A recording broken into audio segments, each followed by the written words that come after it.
The contrast between the Xi Jinping-Vladimir Putin summit and the Xi-Trump summit was not just bad manners. Beijing staged both meetings with nearly identical state choreography, but the distinction emerged in the institutional substance, strategic language, and the degree of convergence around long-term restructuring of the global order. The summit between Xi and Putin centered on systemic coordination against what both governments described as unilateral US military and unipolar financial dominance. Russian and Chinese statements emphasized multipolarity, strategic partnership, resistance against sanctions, US sanctions, energy coordination, and the opposition to military defense expansion, which the US and NATO promote. Now, these joint declarations criticized US foreign policy directly and linked military instability to the declining Western institutional legitimacy, what I like to call our American perestroika, which is largely predicated by what I see as an irreversible gravity of assets under management by the likes of BlackRock and Vanguard. In 2013, the first year of Xi's presidency, Washington was in the midst of a containment program against both China and Russia. The Obama-Clinton, then later the Obama-Biden administrations launched the US into their own comprehensive trade partnership, the TPP, the Trans-Pacific Partnership, as an investment regime-led program to resuscitate the neoliberal economy that ruptured back earlier in 2008. The BRICS economies had not yet formalized, and the US-sponsored Ukraine coup that initiated the war in Ukraine had not yet happened.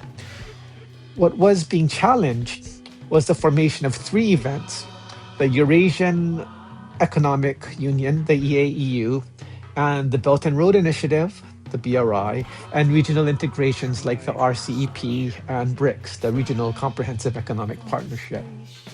The Russia-China Strategic and Economic Partnership was discussed within this backdrop, and Washington spent 3 administrations trying to disrupt this alliance. The moment the Comprehensive Strategic Partnership was formally elevated highlights what we have come to see as joint cooperation, coordination across the UN, G20, BRICS, and the SCO, the Shanghai Cooperation Organization. Integrated energy cooperation, including increased Russian crude oil supply to China, and mutual support on each other's core sovereignty issues, Taiwan, Tibet, Hong Kong, and Xinjiang on the Chinese side, counterterrorism and territorial integrity as evidenced by the NATO-Russia proxy war in Ukraine on the Russia side. The relevance to the current Putin-Xi meeting is that nothing in that 2013 framework has been reversed. It has only deepened and matured, and what was described then as a partnership moving forward from a new historical starting point is now an institutional relationship with over a decade of joint mechanisms, energy contracts, military coordination, and UN veto alignment behind it. So while Washington continues to treat each Putin-Xi summit as a provocation or an anomaly, as if the Sino-Soviet conflict is the natural enmity upon which their relationship is mandated, the Putin-Xi relationship shows the material continuation of a relationship that reset the Sino-Soviet tensions that began between Mao and Khrushchev, and of course exploited by Washington. The broader structural issue is not whether China chooses Russia over the United States. Beijing is attempting to manage simultaneous dependence and divergence. China still requires access to global trade networks and Western consumption markets, but it is also constructing a new global cooperation through BRICS expansion, regional development, finance, commodity coordination, and South-South infrastructure integration.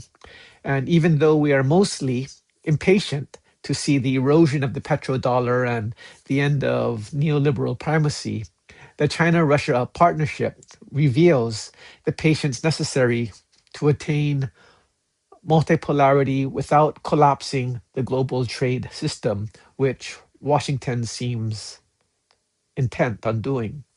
So if you want to go deeper on this, the full article is on my Substack there, onibaba.substack.com. Subscribe, share it, and if you're feeling generous, buy me a coffee. All right, thank you.